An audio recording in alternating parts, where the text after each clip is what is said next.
I'm actually the father of children, believe it or not. They're pretty much grown up now. But when I named my kids, my mother said, you have to name your kids the Catholic way. What's the Catholic way, Mom? You have to pick a name from the Bible or the Litany of Saints. So since I didn't know what a litany was, I went with the Bible. Went Old Testament on my kids. Gave them very strong Old Testament names. Named my boys David and Goliath. I can see you, sir. You don't believe me. And you know what? You're right not to believe me. Because there's no way my wife would allow it. She couldn't look at a perfectly beautiful baby boy and name him David. There are more Davids in the audience than I expected. So, if you're going to have kids, and most of you, I assume, had kids, but for those of you who haven't yet, don't have more than 2. Stop at 2. Because once you have 3, you are outnumbered. Right? And it's nothing but trouble. You're asking for trouble when you have a 3rd child. Listen to this. I'll give you an example. April 18th, 1997. Downtown Chicago. Me, my wife, and 3 little ones in tow. And all of a sudden, the 3 little ones take off in 3 different directions. Bing, bing, bing, bing. Okay, that was 4. They took off in 3 of those directions, though. So they took off, and the question is, who do you chase after? Who do you run for? Who do you love the most? To this day, we miss little Mary. But don't worry.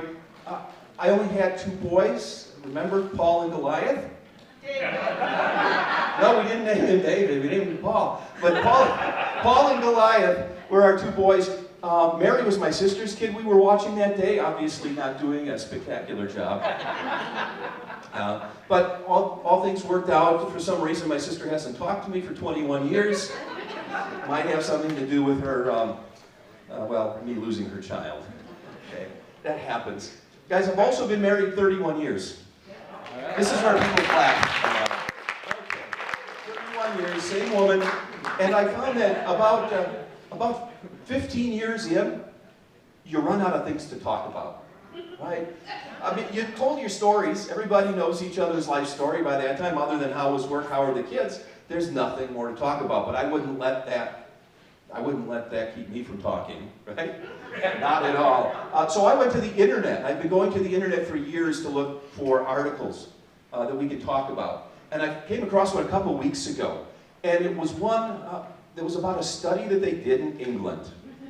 They were looking to see if there was a correlation between a man's intelligence and the size of his prize. Okay? So what they had to do is they surveyed 3,600 men in England, gave them IQ tests, measured their tallywhackers, because that's what they call them in England. Then they did some cockamamie math. It's cockamamie math. I'll say that again. Cockamamie math. And they found a link, and they call it the sausage link. Yes. The smaller the sausage, the smarter the man. I had to think about that too, guys. How smart do I want to admit that I am? So I had to think who is smart? Who's the smartest man I know? Bill Gates. He is a computer genius. He does well financially. He is the smartest person I could think of. 2 words associated with Bill Gates all the time are micro and soft.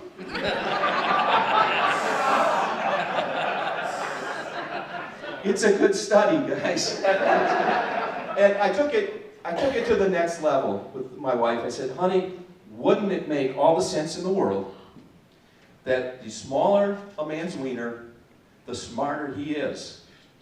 That somebody with no wiener, let's say a wienerless woman, would be smarter than any man.